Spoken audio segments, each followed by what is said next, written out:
जय जिजाऊ बांधवांनो, मी उदय भिसे पाटील आपल्या सर्वांचं अगदी मनापासून स्वागत करतो आहे। मनोज जरांगे पाटील हे मुंबईला निघालेले आहेत। आंतरवाली ते मुंबई हा प्रवास सर्व मराठा बांधव जवळपास 3 कोटी मराठा समाज मनोज जरांगे पाटलांच्या सोबत मुंबईला पोहोचणार आहे।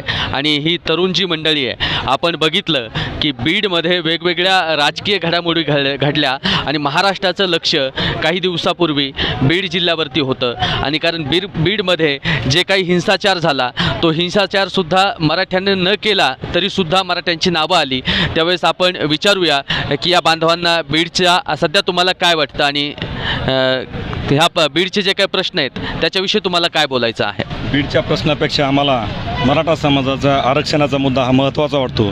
कारण मनोज पाटील जरांगे साहेब हे गेली 7 महिने सरकारला वेळोवेळी वेळ देतात, तरीही सरकार चालढकलपणा या मराठा समाजावर अन्याय करतं आहे। त्यामुळं मनोज पाटलांना जरांगे साहेबांनी आवाहन केल्याप्रमाणे आम्ही पूर्ण मराठा बांधव या एकजुटीने मुंबईसाठी दौऱ्यासाठी निघालो आहेत। मी विशेष करून अभिनंदन करतो मराठा समाजाचं व इतर समाजाचं की निघल्यापासून आम्हाला कुठल्याही कसल्याही प्रकारचा उणीव जाणवली नाही। जेवण असो, आंघोळ असो, प्रत्येक ठिकाणी चहा नाश्ता पुरेपूर लोकांनी यांचं मी प्रथम अभिनंदन करतो। नक्कीच या ठिकाणी सर्व मराठा बांधवांनी जसं वारीला पंढरीच्या लोक जातात त्याच पद्धतीने एक भावना प्रत्येक मराठ्यांच्या मनामध्ये आहे की आमच्यासोबत आमचा विठ्ठल आज मुंबईला निघालेला आहे आणि आमच्या हक्कासाठी ते जरांगे पाटील लढत आहेत आणि ही भावना सर्व तरुणांच्या मनामध्ये आहे। आणि या व्यतिरिक्त आपलं तुम्हाला काय वाटतं, काय वेगळं समजा सरकारनं नेमकं कशी पावलं उचलावीत?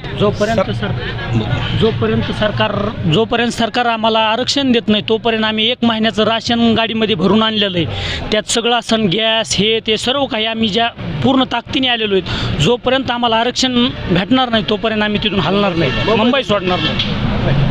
नक्कीच तुम्ही मुंबई सोडणार नाहीत, पण म्हणजे आरक्षण घेण्यासाठी आपण आलाय आणि जर म्हणजे तुम्ही आता समजा सगळं राशन वगैरे घेऊन आलाय तर मुंबईमध्ये म्हणजे हिंसाचार करण्यासाठी चाललोय का आपण? आपलं अहिंसेच्या मार्गाने आम्ही आंदोलन करायला चाललेलो आहे। तर जोपर्यंत सरकार आम्हाला न्याय देत नाही तोपर्यंत आम्ही अहिंसेच्या मार्गाने लढत राहणार। नक्कीच अहिंसेच्या मार्गाने आपण लढत राहणार असं तुम्ही म्हणताय। आणि प्रकाश शेंडगे मागच्या काही भाषणं जर बघितले तर त्या शेंडगे म्हणाले की मराठ्यांचं वादळ समुद्रामध्ये आम्ही बुडून हे करू।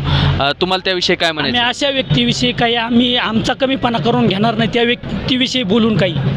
नक्कीच सर्व तरुणांची एकच इच्छा आहे की सर्व मराठा बांधव हे न्याय हक्कासाठी जात आहेत।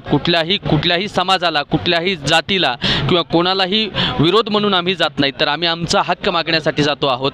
आणि याच पद्धतीने आपण भेटत राहूया। सर्व लाईव्ह आपण